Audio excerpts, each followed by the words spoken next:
Bien, esta es la clase entonces número 1 de matemáticas, enfocado en M1 y en M2. Entonces, lo primero que hay que ver aquí corresponde a simbología. Esto es para, ustedes tienen que estudiarlo de a poco, tienen que estudiar de a poco aquí tanto el alfabeto griego como la simbología matemática. Eso lo dejo como de tarea. Ya habíamos hablado en la nivelación de que son importantes aprenderse las primeras letras del alfabeto griego porque se ocupan en geometría, les va a servir para más adelante. Las primeras sobre todo, alfa, beta, gamma, delta, epsilon, también pi. En física, por ejemplo, ocupamos la letra rho para la densidad, para la resistividad también. Utilizamos la letra rho. Ocupamos también la letra omega mayúscula para la resistencia eléctrica. Entonces, hay que familiarizarse con el alfabeto griego, ¿sí? Y con los símbolos matemáticos también. Yo creo que algunos de ustedes manejan el mayor, el menor, ¿cierto?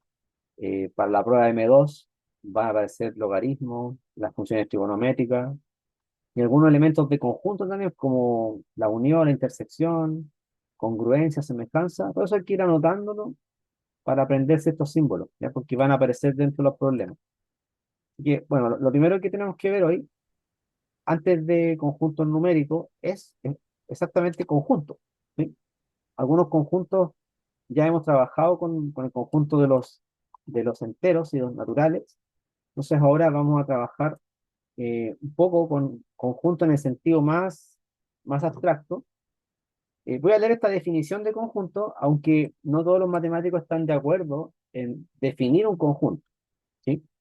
Dice aquí que un conjunto se define como una colección de objetos, ¿ya? Que está bien definida. O sea, que está bien claro cuando un elemento pertenece al conjunto o no. ¿Ya? Por eso se dice que está bien definida. Hay una, una propiedad, una fórmula que me va a decir si es posible decir si un elemento pertenece a un conjunto o no. Dice aquí, por bien definida se entiende que siempre es posible decidir si un objeto X está o no en el conjunto.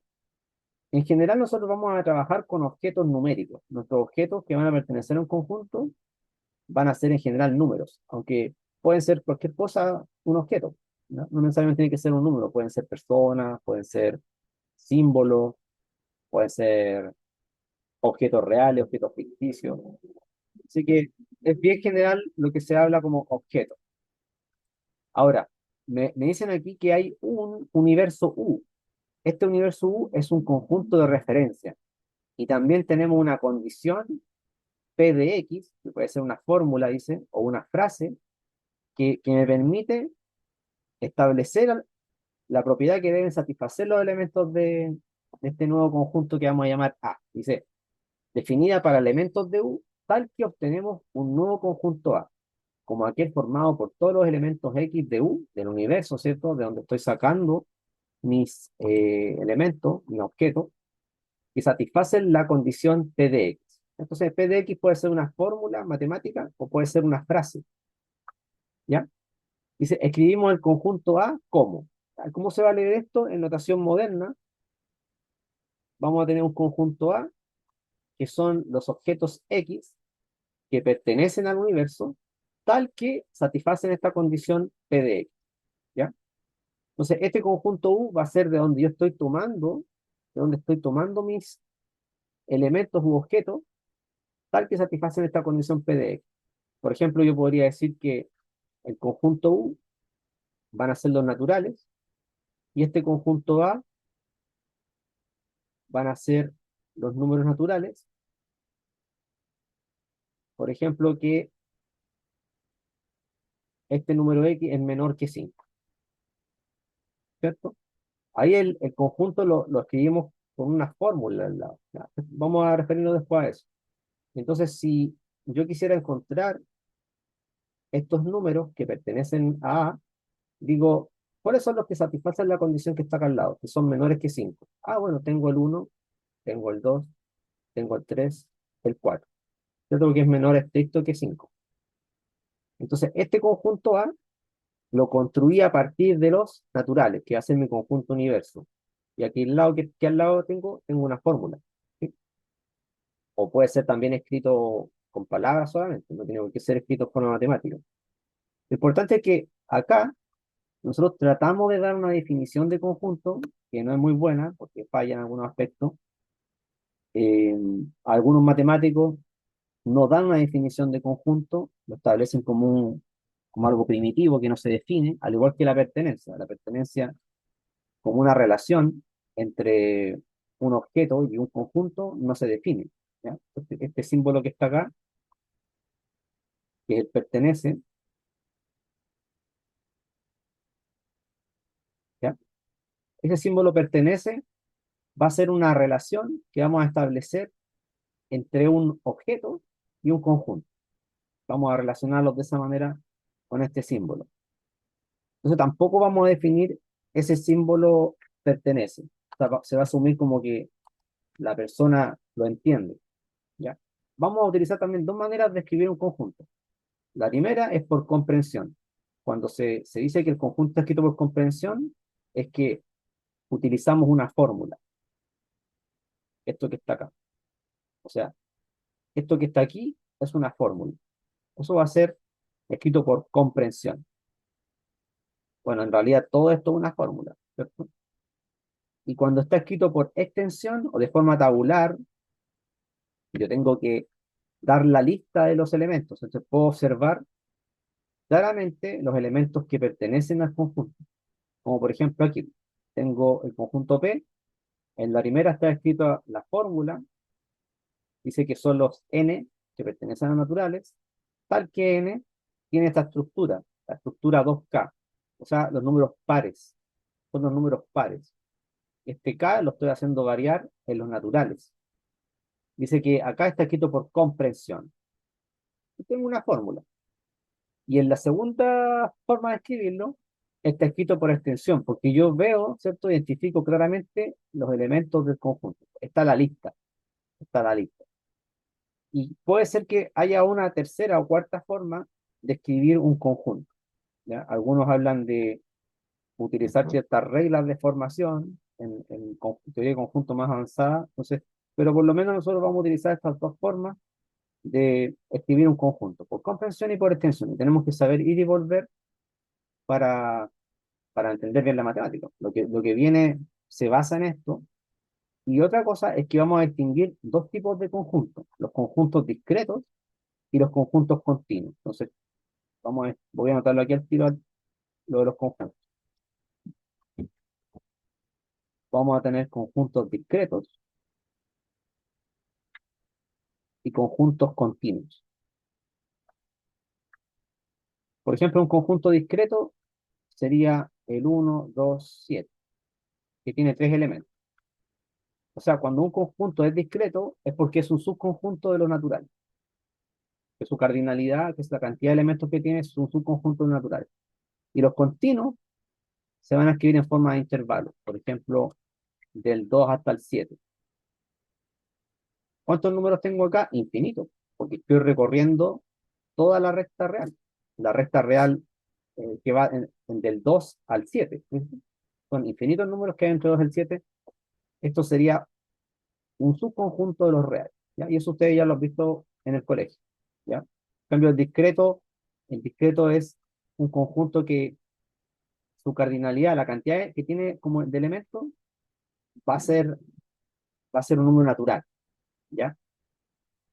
Que también habíamos avanzado en un poco en la nivelación, habíamos hablado del conjunto vacío. El conjunto vacío es aquel que no tiene elementos. Entonces, de repente el conjunto vacío lo definen como son los elementos X que pertenecen a un cierto universo, tal que X es distinto a X. Un poco rara la definición. O sea, imagínense un objeto que sea distinto de sí mismo.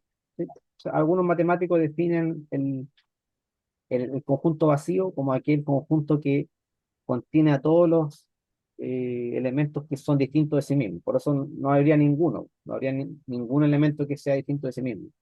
Una definición un poco extraña, pero eso es lo que hay en la matemática moderna. Y para resolver algunas ecuaciones, nosotros vamos también a recurrir a este conjunto, a este conjunto vacío. Por ejemplo, podríamos decir qué, qué número satisface esto, que x más 2 me dé x más 7. ¿Ven? ¿Qué número x satisface esta ecuación de primer grado? Entonces, no hay ningún número real ni complejo que satisfaga esta ecuación. Por tanto, la solución de esta ecuación es el conjunto vacío. Así que esto lo vamos a utilizar más adelante cuando resolvamos ecuaciones de primer grado, segundo grado o fraccionarias. Vamos a tener que expresar nuestra solución. Puede ser de esta manera escrita o de esta otra manera.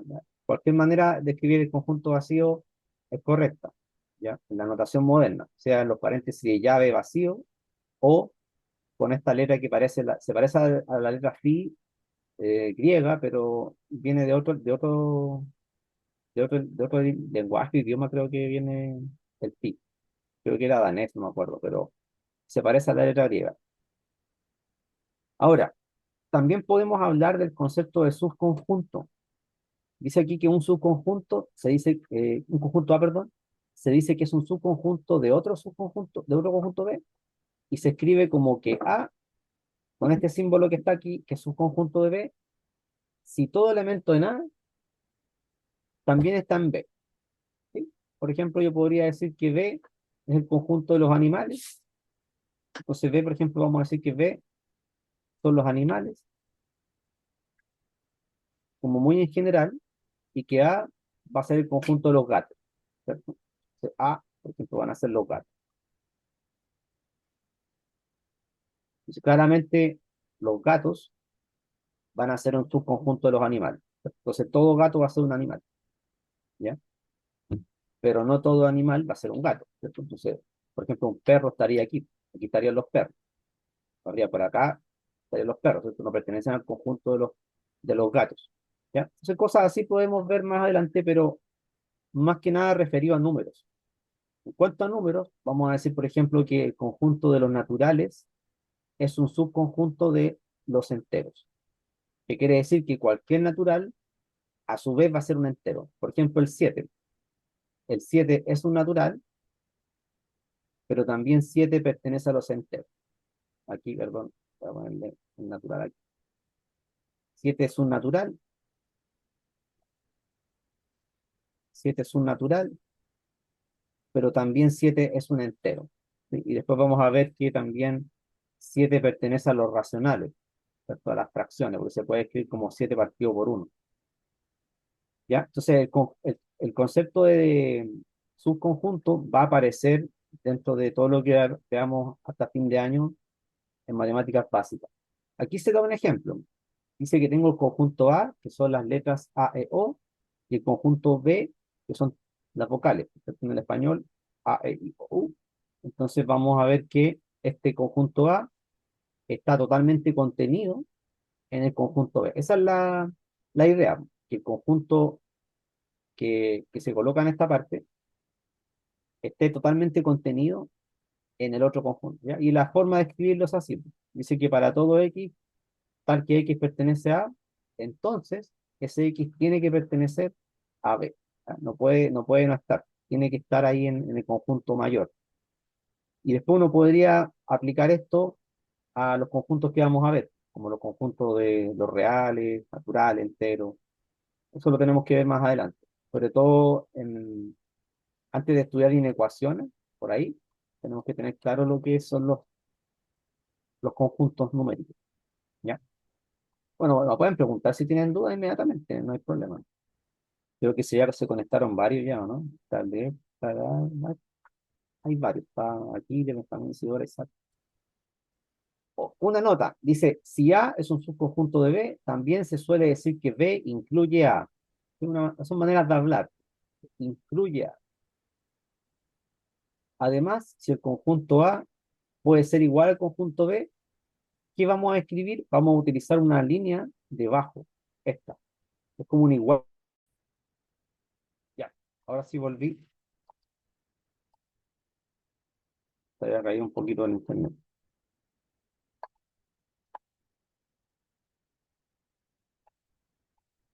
Ya, entonces estaba en que cuando el conjunto A puede ser igual a B, nosotros vamos a colocar esta línea debajo del subconjunto. ¿Ya? Son nomenclatura que vamos a utilizar. Por ejemplo, si yo tengo que A es el conjunto 1, 2,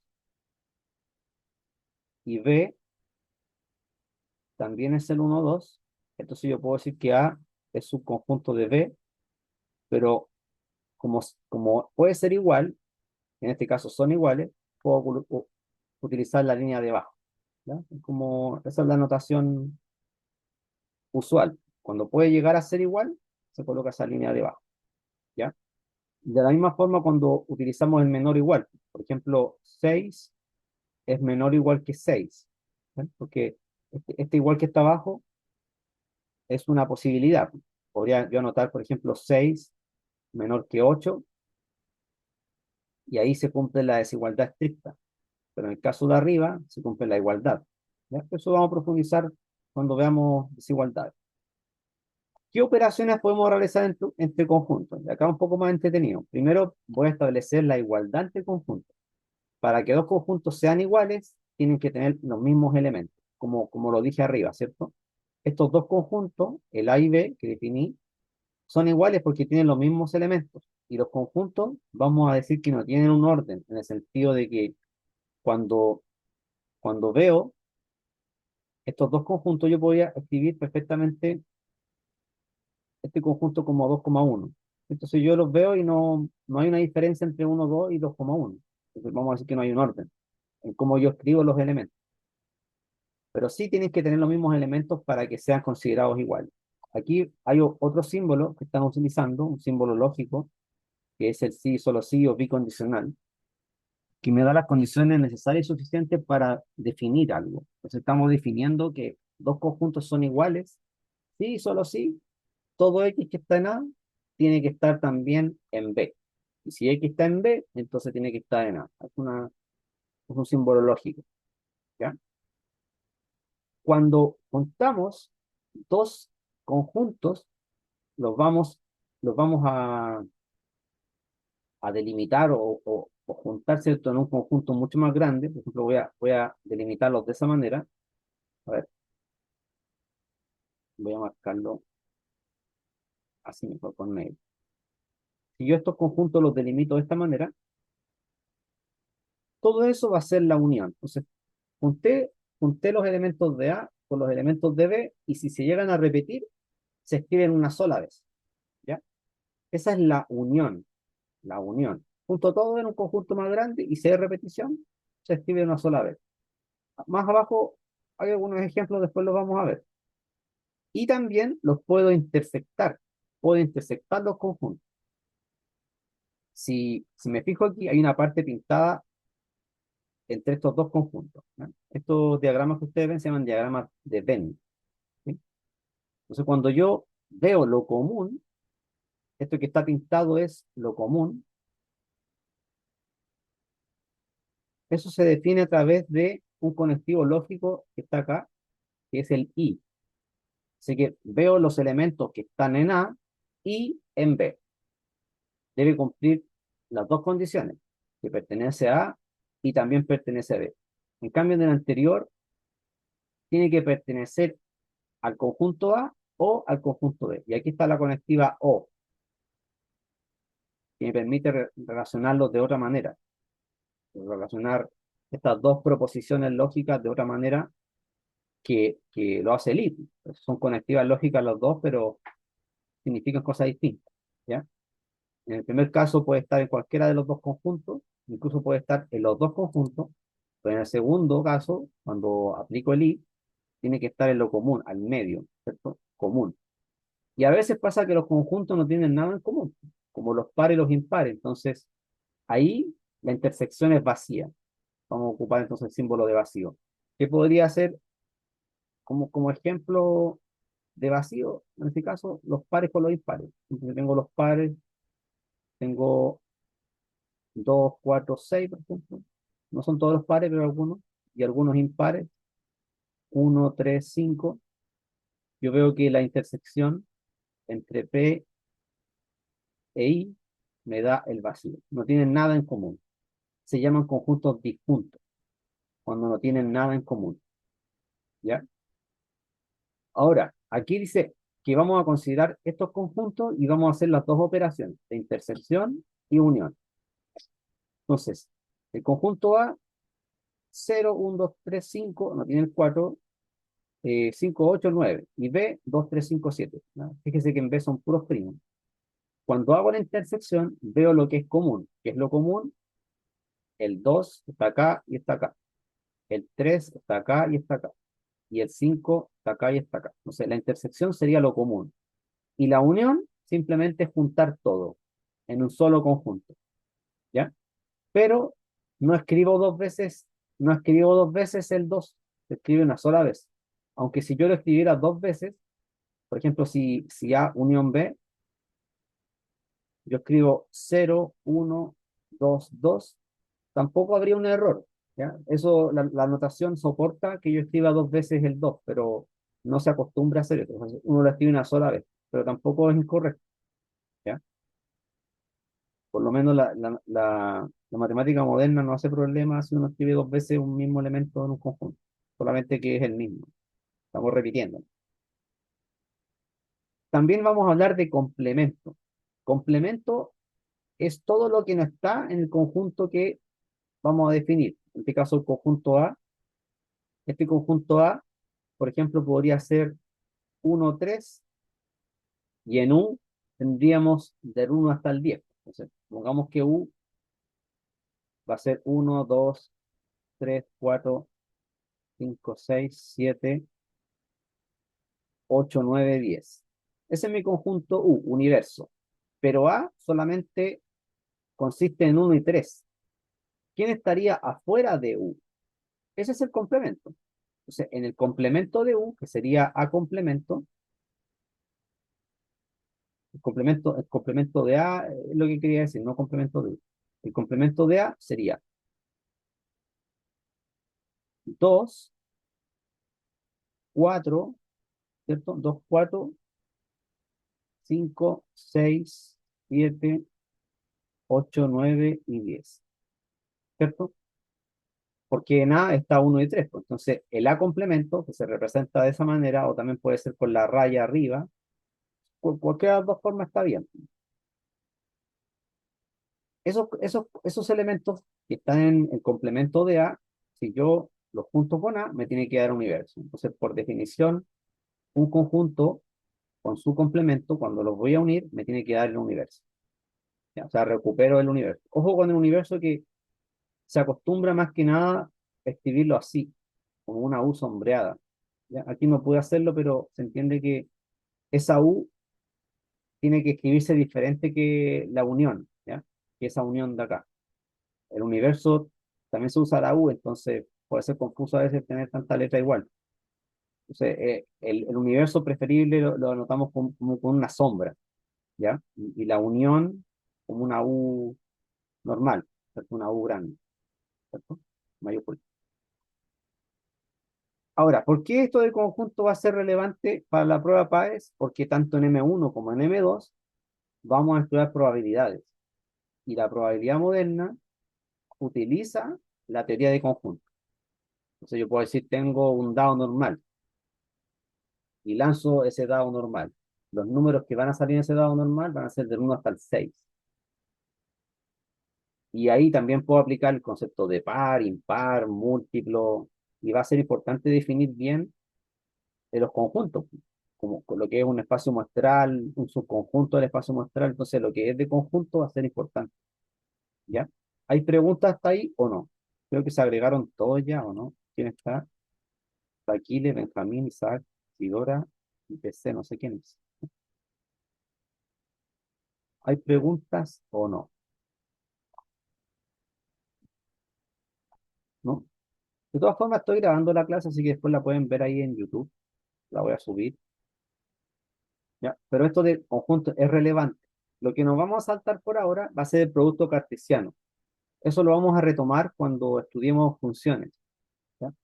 Pero por ahora nos vamos a saltar esto de plano de producto cartesiano, que es una operación entre conjuntos. Así como la unión o la intersección, el producto cartesiano es cuando yo multiplico dos conjuntos y obtengo un conjunto que tiene otras características, y va a ser importante para las funciones.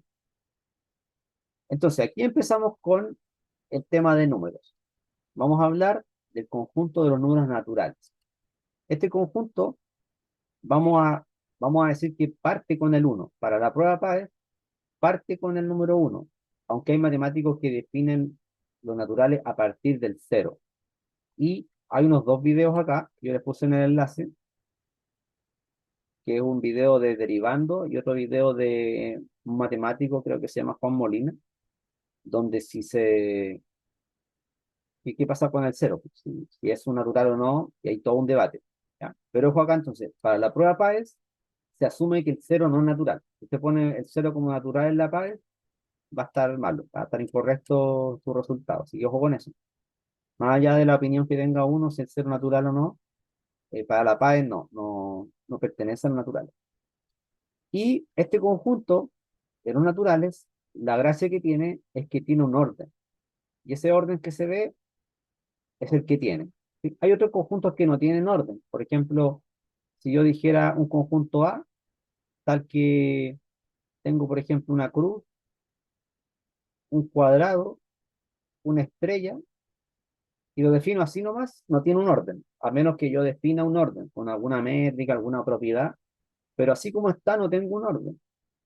Entonces, hay que darle un orden al conjunto. Y en el caso de los naturales, tienen un orden ya establecido a nivel como social, se puede decir, uno le da ese orden.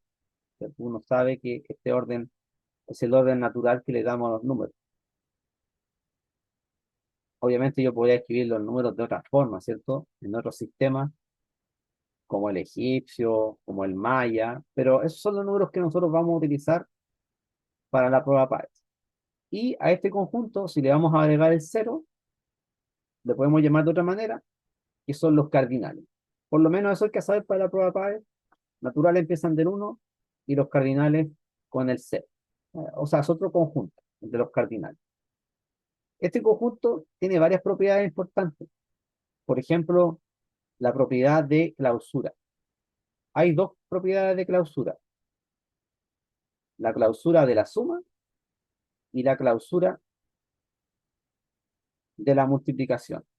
Entonces yo voy a decir que si tengo un número X y un número Y, que ambos son naturales, la suma va a ser natural. ¿Ya? Para todo X y que pertenecen a los naturales. Es decir, si yo hago una especie de dibujo, tengo que este son los naturales, un X por allá y un Y por acá, la suma siempre está dentro de este conjunto, de esta línea delimitadora. Y si yo hago la multiplicación, o sea, si hago X por Y, eso también va a pertenecer a dos naturales. Y eso es para todo natural X y natural Y. Y prácticamente eso lo asumimos como un axioma, no lo vamos a demostrar. Así que la multiplicación también está aquí adentro, que X por Y es un natural. No lo demostramos, vamos a asumirlo como verdadero.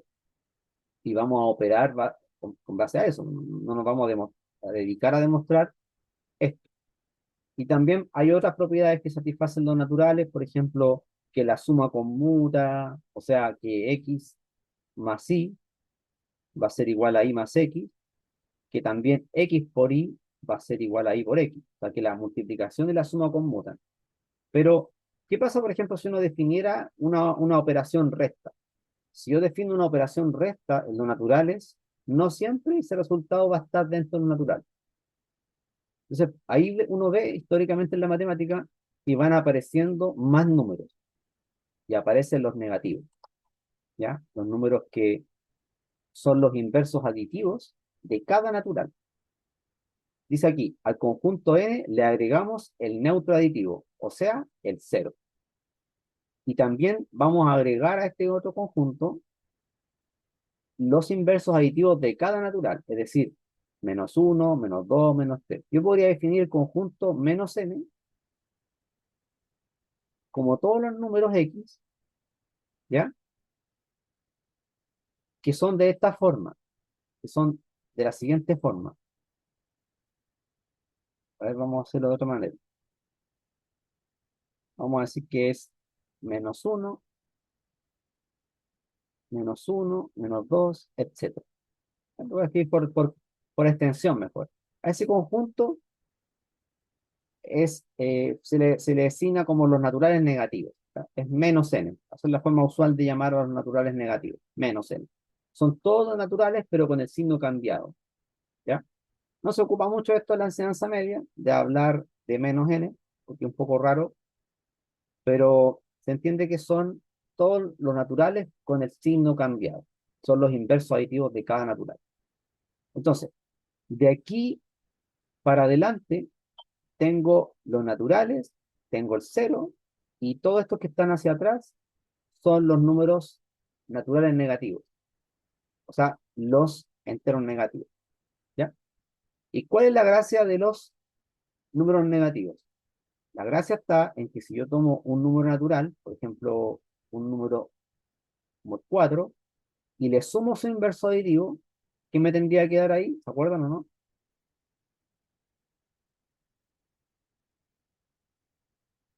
¿No se acuerdan? 4 más menos 4, ¿qué me da? ¿Mm? ¿Quién dijo yo? ¿Se acuerda? Ahí me escribieron. El cero, bien Alex, ¿cierto? El cero. Esa es la razón por la cual nosotros creamos estos números negativos, para que, para que sumado con su inverso aditivo me dé el cero. Por eso cambiamos el signo. Y eso me permite definir otras cosas como las deudas y un montón de cosas en física, en matemática, ¿ya? Así que sabemos que para cualquier natural, vamos a llamar un natural de forma general A, más un menos A, me tiene que dar cero, ¿ya? Es decir, un número natural con su inverso aditivo me tiene que dar el neutro, ¿ya? Por ejemplo, el 4 con el menos 4 sumado me tiene que dar cero. Y estos números también van a tener un orden, como el que se muestra acá. Podría también utilizar una recta numérica. Voy a hacerlo con una regla mejor para que quede. A ver, ahí, ahí sí. Podría colocar esto en una recta numérica. Coloco el cero, el uno, el 2, el 3, el 4. Para atrás igual, menos uno, menos 2, menos 3. Las distancias tienen que ser las mismas, obviamente, pero no me quedaron igual. Para la derecha voy a colocar los positivos, ¿cierto? Por ejemplo, en este caso son los enteros positivos, y para la izquierda los negativos. Pero eso es arbitrario, uno podría colocarlo al revés y no hay problema. Entonces, dentro de los enteros vamos a tener estos subconjuntos. Por ejemplo, z más sería uno, 2, 3. Este conjunto es igual a ¿quién? A los naturales, ¿cierto? Si a ese conjunto le agrego el cero, se anota así: los positivos, enteros positivos, más al agregarle el cero me quedaría los cardinales. Entonces esto es igual a los cardinales. Los enteros negativos, que yo había dicho que también se puede escribir como menos n, sería de esta forma: menos uno, menos 2, hasta el infinito negativo. Si le agrego el cero, sería cero, menos uno, etcétera, ¿ya? Y aquí yo escribí lo siguiente. Dije que el conjunto Z se puede escribir como la unión. Recuerden que ese símbolo es la unión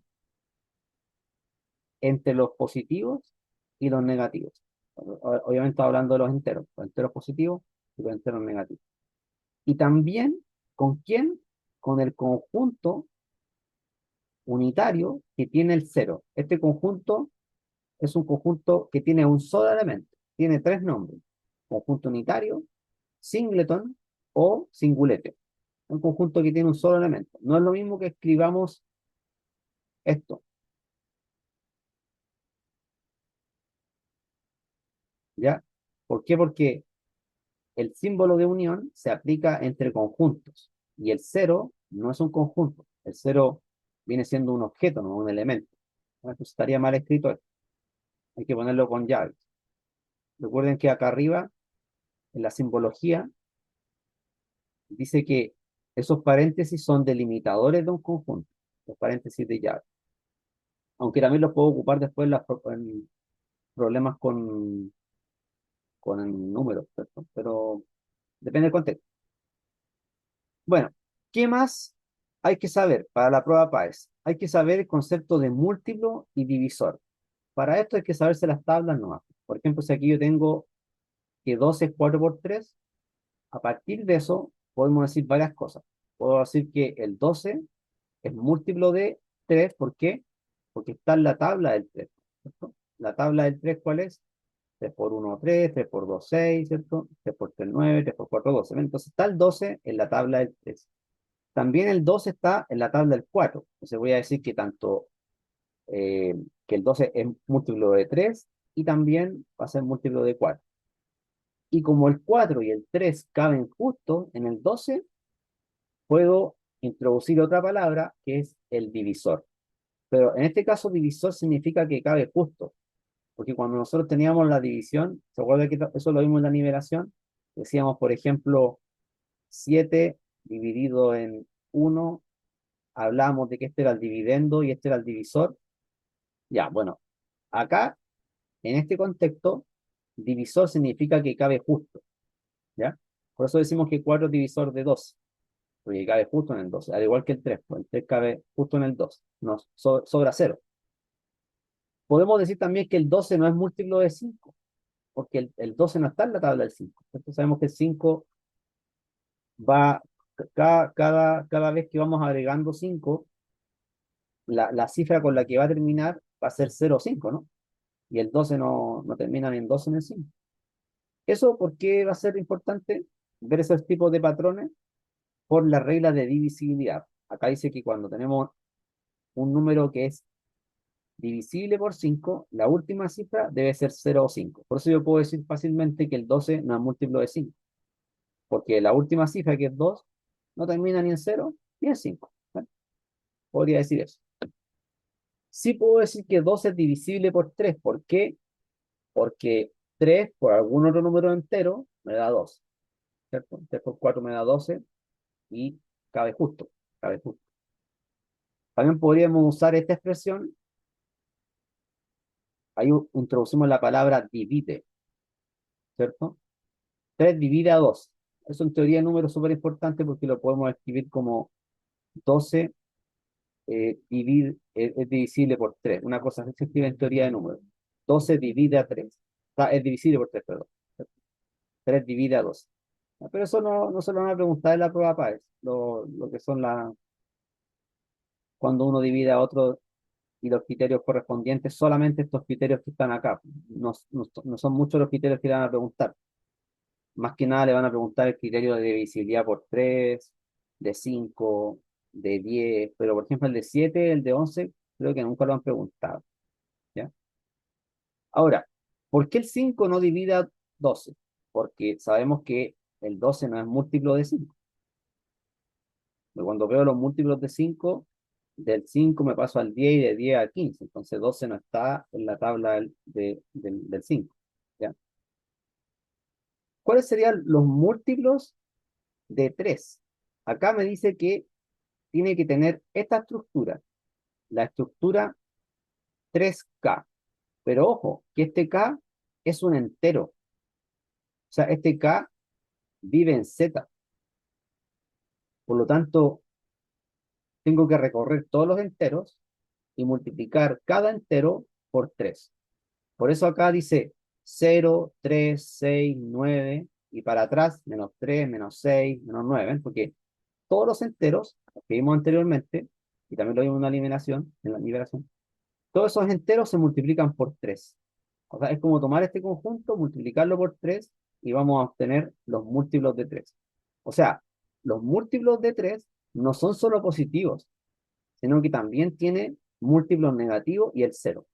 Lo que pasa es que uno está acostumbrado a utilizar múltiplos positivos. ¿Sí? Por ejemplo, vamos al cajero y el cajero me dice, este cajero solamente entrega múltiplos de 5.000 pesos. ¿Sí? Pero también hay múltiplos que su resultado va a ser negativo, como el menos 3, menos 6, menos 9. ¿Ven? Al igual que los divisores. Habíamos hecho algunos problemas de la nivelación donde calculábamos los divisores, pero solamente calculábamos los divisores positivos. En este caso, me están mostrando aquí los divisores de 12. Los divisores de 12 son positivos y negativos. Es decir, 1 2, 3, 4, 6 y 12, pero también -1, -2, -3, -4, -6 y -12. O sea, tiene divisores positivos y tiene divisores negativos. Lo que pasa es que uno va a utilizar más que nada los divisores positivos. Por ejemplo, acá, del 18, 1, 2, 3, 6, 9, 18, y eso me va a servir para hacer alguna otra operación. Por ejemplo, si yo quiero calcular los divisores de 12 y después sacar el máximo común divisor, vamos a hacer eso. Por eso los divisores positivos de 12, 1, 2, 3, 4, 6 y 12, y después me doy cuenta que el máximo común divisor entre estos dos va a ser 6. O sea, el mayor que divida los dos. Positivo, ¿no? Positivo. Por eso a veces vamos a utilizar solamente los divisores positivos, no los divisores negativos. ¿Ya? Hasta ahí, ¿hay alguna pregunta? He avanzado un poco rápido porque igual hemos hecho cosas en la nivelación. Con algunos problemas se va a aclarar más si tienen alguna duda. ¿Ya? ¿Alguna duda, Isidora, Isaac, Benjamín, Axel, Aquiles? ¿No? No, ninguna duda. Ya. Lo escucho bajito a ustedes. Parece que tengo muy bajo el volumen. Ya sigamos. Entonces, de las reglas de divisibilidad, ya, gracias Axel también, Isaac también. Al- en las reglas de divisibilidad, no todas me las van a preguntar en la prueba PAES, sobre todo en la M1, porque en la M1 es un poco más fácil. Lo que sí aquí, yo recomiendo aprenderse la regla de divisibilidad por 2 por 3. Voy a marcarlas mejor. La de 2, la de 3, la de 5, la de 6 también porque es fácil. La de 9 y 10. Esas son las importantes para la prueba PAE. Entonces, ¿cuándo un número es divisible por 2? Cuando termina en 0, 2, 4, 6 u 8. Por ejemplo, si tengo el 7004, este número inmediatamente es divisible por 2. ¿Eh? 7004 es divisible por 2 porque termina en 4. No tengo que hacer ningún cálculo, porque la regla me dice eso. Eso se demuestra en teoría de números. Ustedes no tienen que demostrar eso. ¿No? Lo vamos a asumir, ¿no? ¿Cuándo un número es divisible por 3? Cuando la suma de sus cifras es múltiplo de 3. Yo tendría que hacer, por ejemplo, 7 más 0 más 0 más 4, que me da 11. 11 no es múltiplo de 3. Por lo tanto, 7004 no lo puedo dividir por 3. ¿Ya? ¿Y eso por qué es relevante? Porque cuando tengamos que simplificar fracciones, por ejemplo, si tuviéramos esta fracción, 3 partido por 7004, yo sé que esta fracción no se puede simplificar porque el denominador no es múltiplo de 3. Entonces, si yo empezara a dividir por 3, 7004, voy a perder el tiempo. Es mejor saber que el criterio me dice que sumo las cifras y si es múltiplo de 3, se puede dividir por 3. Entonces, esta fracción ya no se puede reducir. Por 3 por lo menos no se puede simplificar. Ahora, es fácil ya teniendo clara la divisibilidad por 2 y por 3, establecer el criterio de divisibilidad por 6. ¿Por qué? Porque para que sea divisible por 6, dice que tiene que ser divisible por 2 y por 3 al mismo tiempo, ¿eh? Por 2 y por 3 al mismo tiempo. Por lo tanto, el 7004 no es divisible por 6, porque falló la divisibilidad por 3, ¿cierto? Por 2 sí, pero por 3 no. Entonces, por lo tanto, no es divisible por 6. La de 5 la dije arriba. Cuando uno ve el patrón de los múltiplos de 5, 5, 10, 15, 20, etcétera, vamos a ver que termina en 0, 5. Por lo tanto, el 7004 no es divisible por 5. No cabe justo el 5 en ese número. Falta justo una unidad. O si fuera 7005, sí. Y el del 9, el criterio del 9 es parecido al criterio del 3, porque igual tengo que sumar las cifras, pero tiene que ser múltiplo de 9. Por ejemplo, el 1998. Ese número es divisible por 9. Si sumo las cifras, ¿cuánto me daría al sumar esto? 1 más 9, 10, 19, 19 más 8, 27.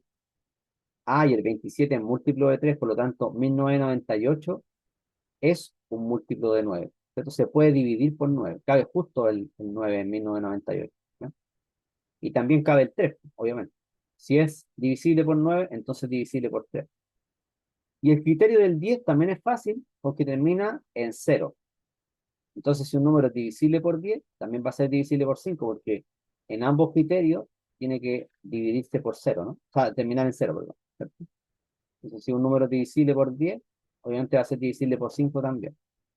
Y ahí yo les decía que había que saberse algunas cosas. Por ejemplo, para el caso del 8, nosotros tenemos que acordarnos del siguiente caso. 8 por 125 me da 1000. ¿Y eso para qué me sirve? Para entender este criterio. Dice, las últimas tres cifras son un número múltiplo de 8 o bien son ceros.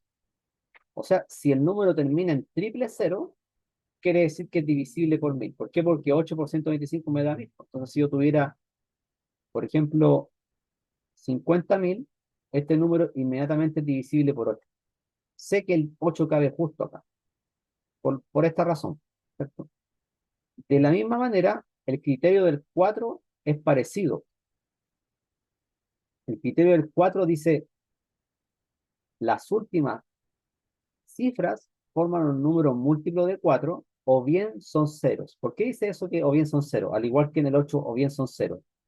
Porque 4 por 25 me da 100. ¿Ven? Así que yo podría tener este número, 216.500, y como los últimos dos números son ceros, va a ser divisible por 4. Entonces, por eso estos criterios me sirven para, para dividir de forma segura. O sea, voy a dividir y voy a estar seguro que cabe justo. Porque imagínense, usted toma un número, empieza a dividir por 4 y no cabe justo, entonces pierde el tiempo. Nosotros si vamos a simplificar o vamos a dividir, la idea es que nos dé exacto, ¿cierto? No que nos quede decimal, pues. Entonces, por ejemplo, 216.500, si yo lo divido por 7, ¿cabe justo, no? No estamos seguros, puede ser que sí, puede ser que no. Hay un criterio, que es el que está acá, es muy complejo para explicarlo por ahora. Entonces, para ver si es divisible por 7, en vez de utilizar ese criterio, lo que conviene es dividir por 7 y ver si sobra 0 o no. Porque acá hay que tomar la cifra, ven, dice la diferencia entre el doble, la última cifra y el número que forma la cifra restante en múltiplo de 7. Es más enredado, entonces no conviene, no conviene. Porque a veces como el número es tan grande, va a resultar muy largo el proceso, porque dice que la cifra restante es múltiplo de 7, por lo tanto es como recursivo. Hay que aplicarlo varias veces, fíjate, es como aplicar el criterio sobre sí mismo varias veces, porque el criterio dice que la cifra restante es múltiplo de 7, entonces va a tener que aplicarlo de nuevo, hasta que me quede algo que yo sé que es múltiplo de 7. Por eso no es muy práctico el criterio de 7. El de 11 sí, pero es mejor dividir por 11 o por 7 respectivamente, si es el caso. ¿Ya? Pregunta hasta ahí. ¿Dudas? ¿Algo que no se entendió? Normalmente en el colegio no se ve.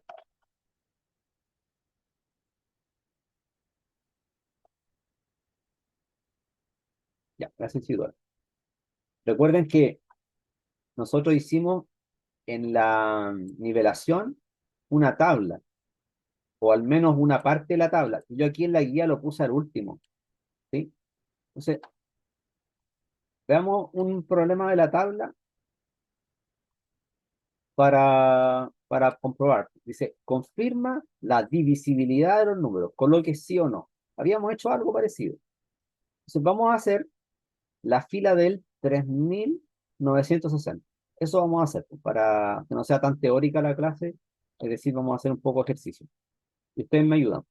3960, ¿es divisible por 2? ¿Sí o no? Pueden hablar si quieren, si el micrófono igual lo pueden usar, no hay problema. 3960, ¿es divisible por 2? ¿Sí o no? Dice el público.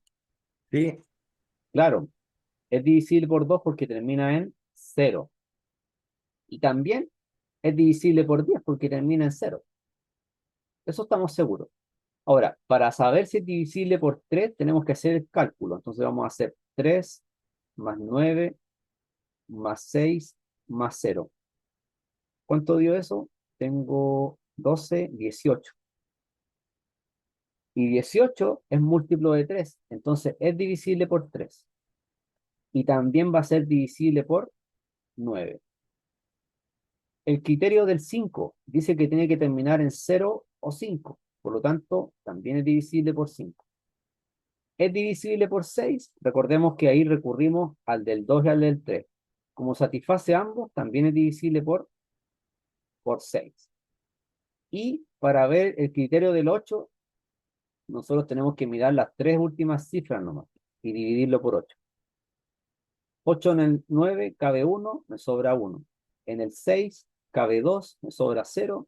Y 8 en el 0 cabe 0. Así que, como cabe justo, porque me sobró 0, entonces también es divisible por 8. Y bueno, el 3960, si ustedes hacen el desarrollo, va a ser 8 por cuánto.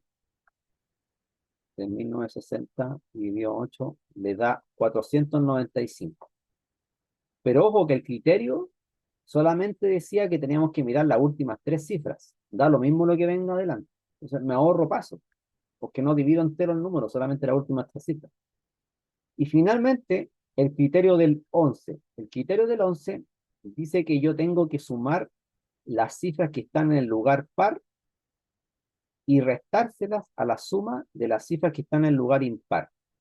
Eso hay que hacer. Así que voy a sumar 3 más 6 me da 9. Y por otro lado, 9 más 0 me da 9. Hago esa resta, en este caso da lo mismo porque son iguales, pero al mayor le resto al menor si fuera otro caso, y me dio 0. Si me da 0 o me da múltiplo de 11, es divisible por 11. ¿Ya? Por lo tanto, el 3960 es divisible por todos estos números. ¿Ya? El del 7 no se los pregunté porque es más complejo, pero si nos preguntaran si el 3960 es divisible por 7, es mejor hacer la división, pues. Entonces yo digo 39 en el 7, el más cercano es 5, ¿cierto? 7 por 5, 35, sobran 4.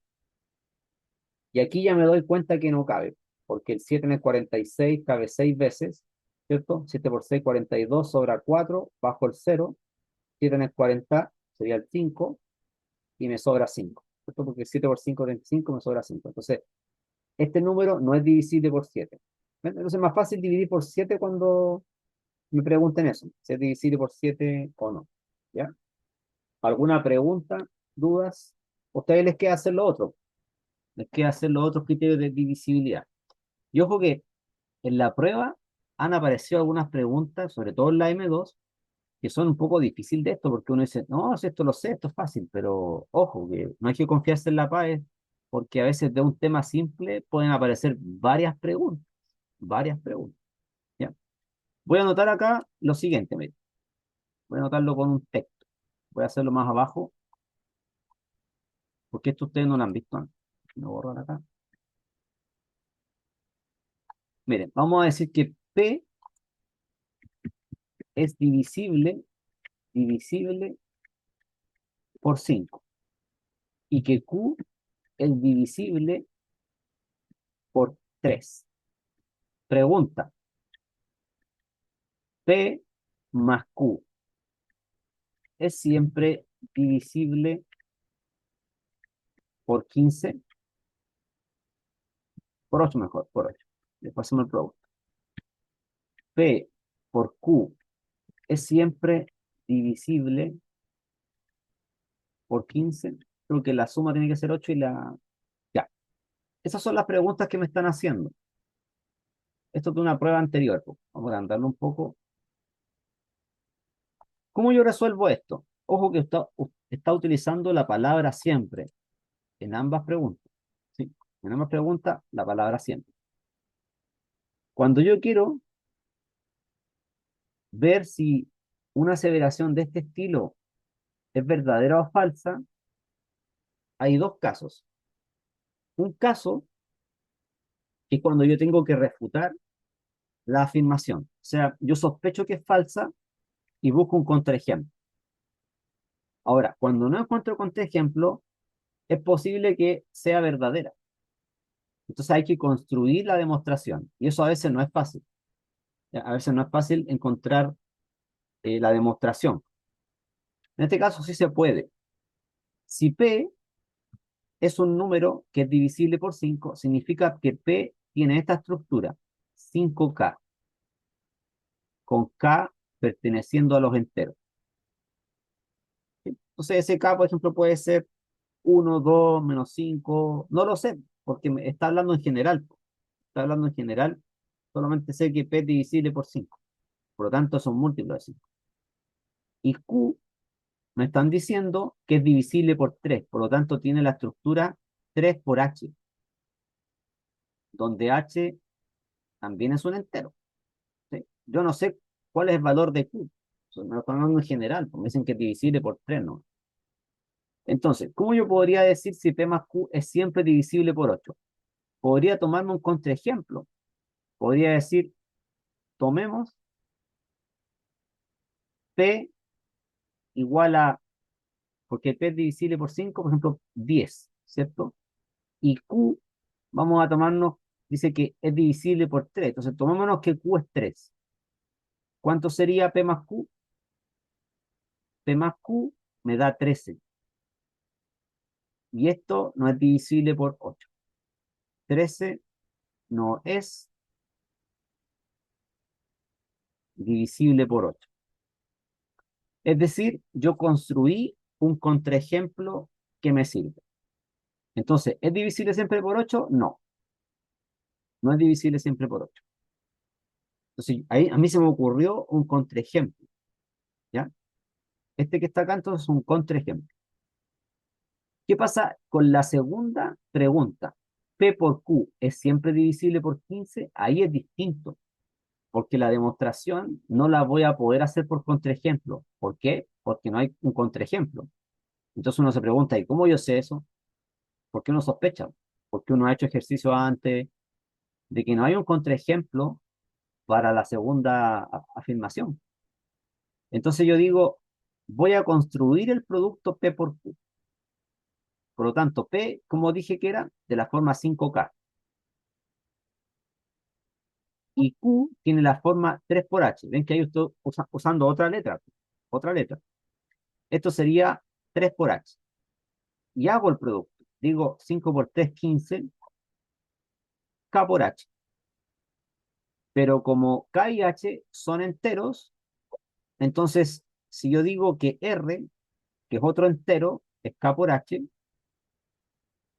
también pertenece a los enteros. Ah, entonces esto va a ser 15 por R, con un R que pertenece a los enteros. Así que esto siempre es verdadero. ¿Por qué? Porque tiene la estructura de un múltiplo de 15. ¿Ven? Así que la forma de demostrar en los dos casos es distinta. En un primer caso yo tuve que refutar la afirmación. O sea, no es una afirmación, es una pregunta. Tuve que refutarla, porque encontré un contraejemplo. Pero en el segundo caso podría estar toda la vida y no voy a encontrar ninguno. Es porque la afirmación es verdadera. Y eso de antemano uno no lo sabe, pero sospecha. Sospecha porque ha hecho ejercicio, ¿no? De la misma forma, nosotros podríamos pensar en cosas como esta. Cuando yo multiplico un número par por un número par, ¿qué me da siempre? ¿Se acuerdan ahí o no que daba? ¿Se acuerda Axel, Aquiles, Benjamín, Isaac, Isidora? Cuando multiplico un par por otro par, ¿qué me da siempre? Un número par. Un número par. Pero ¿cómo nosotros estamos seguros que siempre es un par? Porque un número par tiene la forma 2 por n, ¿cierto? Entonces, si yo tengo un número par que es 2 por n por otro número par que digamos que es 2 por m, porque es otro, puede que sean iguales, pero estoy suponiendo que es otro. Entonces, un par uno es 2n y un par 2 que es 2 por m. Este n y este m son naturales o enteros. ¿Qué es lo que pasa acá? Que puedo colocar un paréntesis estratégico. Entonces voy a colocar así un paréntesis. 2 por n por 2 por m. Y todo esto que está acá le voy a llamar r, otro número, ¿cierto? Entonces este r también es un entero. ¿Qué estructura me quedó? Me quedó la estructura 2 por r. Entonces ahí yo demostré que un par por un par siempre me da par. En los infinitos casos, ¿ven? Ahí tengo una demostración para infinitos casos. ¿Qué es lo que ustedes tienen que saber para la prueba? Tienen que saber que hay que hacer algún tipo de tabla cuando sea el caso. Por ejemplo, la tabla de suma, par más par. ¿Qué me da par más par? Par más impar. Impar más impar. ¿Qué otra cosa? Multiplicación. Par por par. Par por impar. Impar por impar. Eso tienen que saber hacerlo. Y si no, en la prueba lo notan, van deduciendo. Con ejemplo numérico lo van a sacar al tiro. Par más par, ¿qué siempre me da? Par. ¿Cómo estamos seguros de eso? Miren, si yo tengo un 2n y le sumo un 2m, los dos son pares, podría factorizar por 2. Me quedaría así, 2 factor de n más m. Y este n más m lo puedo bautizar con otro nombre, por ejemplo, x. Y ese x también vive en los enteros. ¿Ven? Entonces, par más par siempre me da par, para los infinitos casos, al igual que el producto. Par más impar siempre me da impar, porque me va a sobrar uno que hace que sea impar. Impar más impar, como cada impar le sobra uno, se van a juntar y me va a dar un 2, por lo tanto va a ser par. ¿Eh? Recuerden que un número impar tiene dos estructuras. Un impar, para algunos de la nivelación lo mismo, se puede formar como 2k más 1 o 2n menos 1. Dijimos que, por ejemplo, si tomábamos el 15 como ejemplo, se puede escribir como 2 por 7 más 1, ¿ven? 2 por 7, 14 más 1, 15. O también podría ser así, 2 por 8 menos 1. 2 por 8, 16, menos 1, 15, ¿ven? Entonces, un impar tiene dos estructuras distintas, no como el par, porque el par solamente tiene una estructura que es 2 por algo. Y por eso decíamos, ah, el cero es par. ¿Por qué el cero es par? Porque el cero va a ser 2 por cero, ¿no? Entonces, el cero es par. Eso no tiene que caer duda que el cero es par. Entonces, de la misma forma, yo podría demostrar que par por impar me da par. Es decir, cuando haya un producto y al menos uno de estos sea par, me da par. Impar por impar, ¿qué me da? Impar. Y si hay una resta, es la misma ley que está de aquí de la suma. Si es resta, va a ser la misma ley. Para la división no hay leyes. ¿Por qué? Porque podemos tener el siguiente caso. Miren, si yo tomo 12 y lo divido en 4, ¿cuánto me da eso? 3, que sería impar.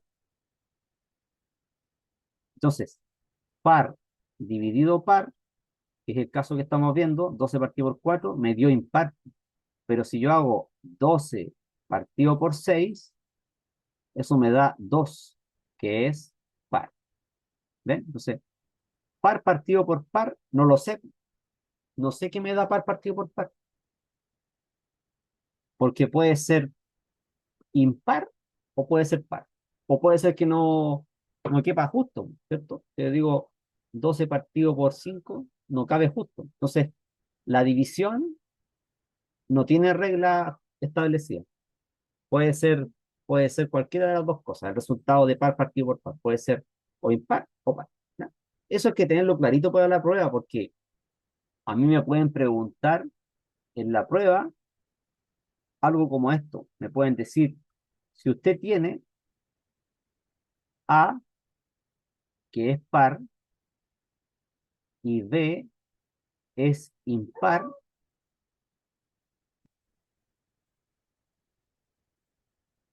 ¿cómo es A por B más 3?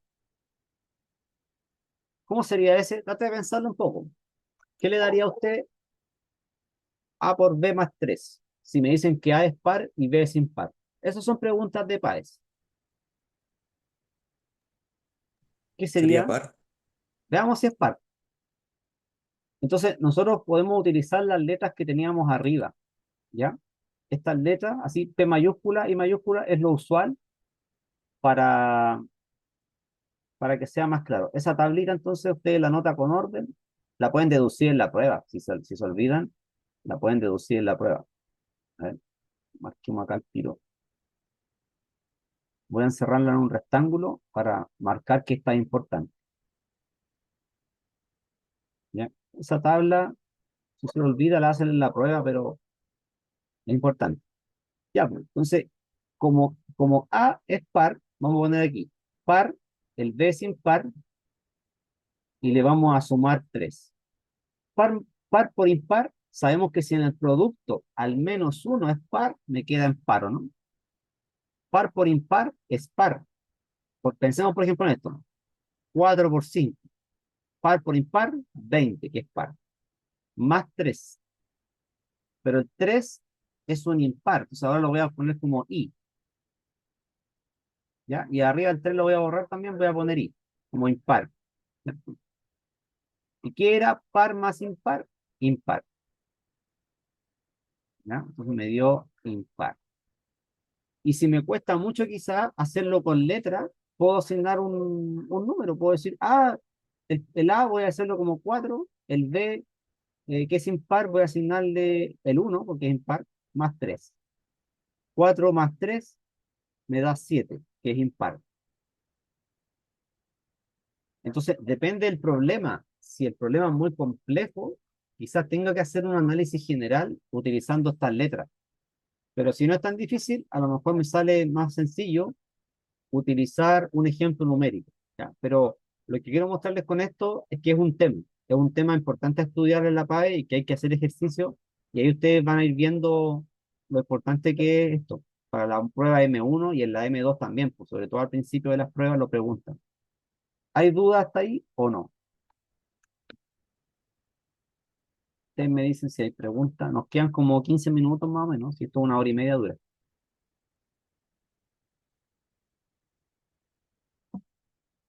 Ya, gracias. Sigamos. Miren, esto lo vimos en nivelación, así que vamos a hacer un ejemplo de lo que estaba hablando, ¿ya? Porque esto apareció hace tiempo en una PSU, el problema 16. En el problema 16 dice, si A y B son números enteros, tal que A más B es impar, entonces, ¿cuál de las siguientes expresiones representa siempre un número impar? ¿Ven? Ya, pues, recordemos la tabla. Recordemos la tabla. Me están diciendo que A más B es impar. ¿Cuál es la única posibilidad? Que la suma de dos enteros me dé impar. Cuando tenía la paridad cambiada, ¿o no? Es decir, cuando uno era impar y el otro era par, ¿o no? Solamente en ese caso, la suma me da impar. Porque impar más impar me da par, ¿o no? Impar más impar me da par. Y par más par también me da par. Entonces, la única forma de que la suma me dé impar es que tengan paridad cambiada. Y ahora me están diciendo, ¿cuál de estos casos es siempre impar? ¿Qué es lo que sucede? De que aquí, en este producto, yo no sé la paridad que tiene asignado el A y el B. Solo sé que tienen paridad cambiada. Entonces, supongamos que sea así: 3 por impar por par. Pero me doy cuenta que al menos uno de los factores es par. Por lo tanto, esto es par, ¿o no? Así que la A no es, porque esto me dio par. Como yo sé que A más B es impar, me quedaría así: impar más uno, que es impar, y sabemos que impar más impar me da par. A menos B más 3. Pero dijimos que la suma tiene las mismas reglas que la resta. Por lo tanto, si la suma es impar, esta resta también tiene que ser impar. Y me queda impar y el test es impar. Por lo tanto, la suma va a ser par. Si A menos B es impar, la resta al revés también tiene que ser impar. Más 5 que es impar. Y eso es par. ¿Ven? Así que tiene que ser la alternativa E. A por B, como yo sé que tienen paridad cambiada, por ejemplo, aquí yo le puse impar más par. Entonces vamos a poner como estaba. Impar por par y el 7 es impar. Impar por par me da par, porque al menos uno de los factores par, más impar. Y esa suma va a ser siempre impar. Entonces la alternativa de ¿ven? Había que ir viendo uno a uno. Esas son preguntas de posibles de prueba. No son tan fáciles porque hay que hacer un análisis un poco abstracto. Pero si me cuesta, lo puedo hacer con números también. ¿Sí? Solo que en algunos casos no me va a funcionar hacerlo con números. Depende de la dificultad que tenga el problema. Si me sirve hacerlo de manera general, como acá, con letras o con algún número en especial. ¿Ya? ¿Alguna pregunta? ¿Se entendió el ejercicio, no? Estamos haciendo cosas más difíciles que nivelación, porque nivelación hicimos puros cálculos suaves, ¿no? No se asusten, no se asusten. ¿Ya? ¿No hay duda? ¿Sal, Benjamín? ¿No? ¿Figura? Ya, gracias, Axel. Ya, hagamos uno de operatoria, para repasar un poco cómo era la operatoria. Bien, aquí, en el problema 20, este me resulta interesante porque hay varias cosas juntas.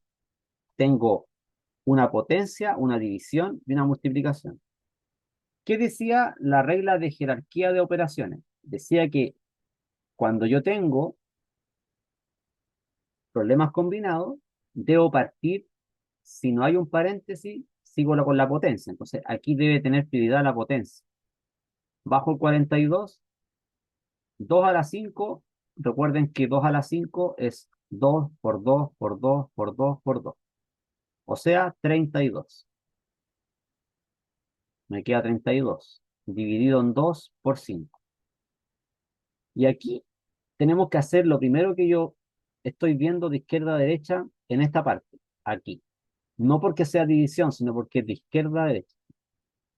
Así que me queda el 42 menos 32 dividido en 2, 16. Y el por 5 lo bajo. Entonces, ojo con la regla del papo muda, porque cuando uno ve la regla del papo muda, que está más arriba, igual se la puse acá en la guía, más arriba está la regla del papo muda, los problemas son básicos. Acá dice papo muda, ¿cierto? Paréntesis, potencia, multiplicación y división. Pero ¿qué nos dice acá? Nos dice que multiplicaciones y o divisiones se hacen de forma paralela, o sea, están en el mismo nivel jerárquico, pero cuando aparecen juntas y sin paréntesis, se hacen de izquierda a derecha. ¿Ven? No porque sean multiplicación va a ir primero, sino porque es lo primero que yo veo de izquierda a derecha, como se ven estos ejemplos de acá. ¿Bien? O sea, si yo tengo multiplicaciones y divisiones juntas como aquí, de izquierda a derecha. En este primer caso hago la división y acá estoy haciendo la multiplicación, pues, ¿ven? Porque es lo primero que yo veo de izquierda a derecha. Eso es una convención matemática. Así que con eso yo puedo hacer mi problema. Estábamos acá. Ahora, ¿qué debo hacer? Tiene prioridad la multiplicación por sobre la resta. No puedo hacer 42 menos 16. 16 por 5, 80. ¿Y cómo se restaban estos números? Dijimos que restábamos en valor absoluto. O sea, yo hago 80 menos 42, eso me da 38. Pero ese 38 va a ser negativo. ¿Por qué? Porque menos 80, que tiene valor absoluto 80, es mayor que el valor absoluto de 42, que tiene valor absoluto 42. Entonces, este tiene mayor valor absoluto. Por lo tanto, tiene que preservar el signo del que tiene mayor valor absoluto, ¿cierto? Que es el negativo, en este caso, gana el negativo. Sería la alternativa A. ¿Ya? ¿Se acuerdan de eso más o menos, no? ¿Cierto? Es como de octavo, séptimo, por ahí. ¿No hay preguntas?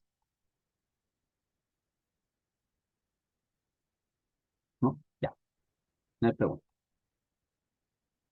Sigamos. Más arriba hay otros problemas,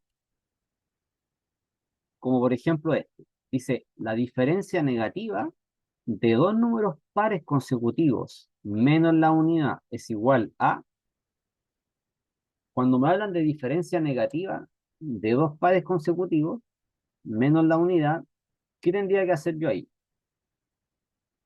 Cuando se habla de pares consecutivos, la diferencia que hay entre ellos es de 2 en 2. Entonces, voy a dibujarlo acá. Si tengo un número par, n, el que viene sería n más 2.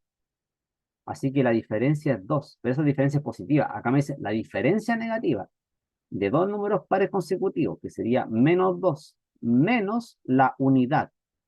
La unidad es 1 nomás, entonces menos 1. Y menos 2 menos 1, ¿cómo se hacía eso?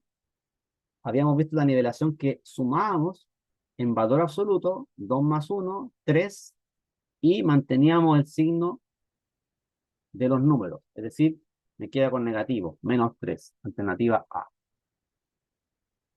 Sí, yo creo que se acuerdan de eso. Sí, han estudiado, ¿no? ¿Alguna pregunta? ¿No hay preguntas? No. Ya, No, sí. Sigámonos. Miren, dice, en la 14 hay que acordarse también cómo se dicen los números que son de tipo ordinal, como por ejemplo un décimo, ¿ya?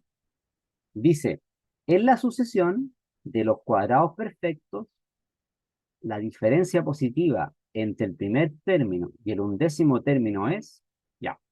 Entonces, cuadrados perfectos me están diciendo esto. 1 al cuadrado, 1. 2 al cuadrado, 4. 3 al cuadrado, 9. 4 al cuadrado, 16. 25, ¿cierto? 6 al cuadrado, 36. 7 por 7, 49. 8 al cuadrado, 64. 9 por 9, 81. 10 por 10, 100. Y 11 por 11, 121. ¿Cuál es el undécimo término? Este que está acá. Este es el undécimo término. O sea, el término número 11. ¿Sí? Y hay que restarlo con el primer término. O sea, este. Este es el primer término. Así que tengo que hacer 121 menos 1. Y eso es 120. Así que el problema requiere que también conozcamos los números ordinales. Primero, segundo, tercero, cuarto, quinto, sexto, sexto. Porque si no entiendo lo que es un décimo o décimo primero, no voy a poder hacerlo. ¿Cierto? Tengo que saber qué le corresponde al lugar número 11. ¿Sí? Acuérdense que los ordinales me indican lugar. Primero, segundo, tercero, cuarto. No es lo mismo que los cardinales. Los cardinales son 0, 1, 2, 3, ¿cierto? O sea, a veces cuando uno está en los colegios, me tocó hacer clases en un tercero medio, cuarto medio, y le decían mal, porque le decían el doceavo o el onceavo, y eso está mal dicho, porque el undécimo es el que le corresponde al lugar 11, no onceavo, ni doceavo, porque son palabras para designar fracciones. ¿Sí? De ahí tienen problema de lenguaje. Ya, veamos este que está acá, el 11. Dice, el antecesor de cero, al antecesor de cero se le resta el sucesor de menos 5. Se obtiene. ¿Cuál es el antecesor de cero? Vamos a colocar la resta ahí.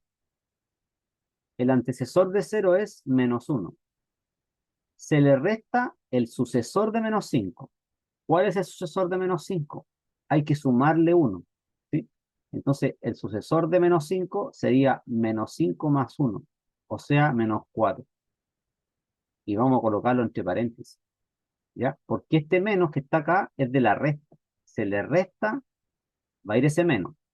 Pero este número ya tiene un negativo, porque es menos 4. Entonces, ahí podría haber un error. Y eso pasa. La gente le pone un solo menos y está malo. Pongo menos 1, menos 4, eso es más 4. Vimos la regla de los signos. Menos 1 más 4 me da 3. Y ahí terminé. ¿Ya? Entonces, ojo con la forma en que se está hablando, las palabras que se utilizan. Por ejemplo, en vez de resta, podría ser disminuido. Cuando me dicen disminuido, también se ocupa el menos. Cuando hablamos de restar o quitar, el menos. Cuando hablamos del X, perdón, del el exceso, también. Pues, si me dicen, por ejemplo, el exceso, el exceso de 5/2, ¿cómo se escribe eso? 5 - 2. ¿Ya? Así que cuando me hablen de exceso de esto sobre esto otro, se hace una resta igual. Hay varias formas de decir la resta. ¿Qué otra forma podemos ver? La diferencia. La diferencia es el resultado de la resta. Entonces también se dice la diferencia entre este y este. Se resta, ¿cierto? Diferencia. ¿Cuántos números pares hay entre -6 y 6? Ojo que aquí este -6 y el 6 no se incluyen. No se incluyen en el cálculo. Yo tendría que partir así. -4, -2, 0, 2 y 4. ¿Ven? No coloco el -6 y el 6. No se incluyen porque está utilizando la palabra entre. ¿Ya? Entonces, ¿cuántos tendríamos ahí? Tengo 1, 2, 3, 4, 5 números. Ojo que los pares también pueden ser negativos, ¿cierto? -4, -2 son pares. Y el 0 también dijimos que era un par. ¿Dudas hasta ahí?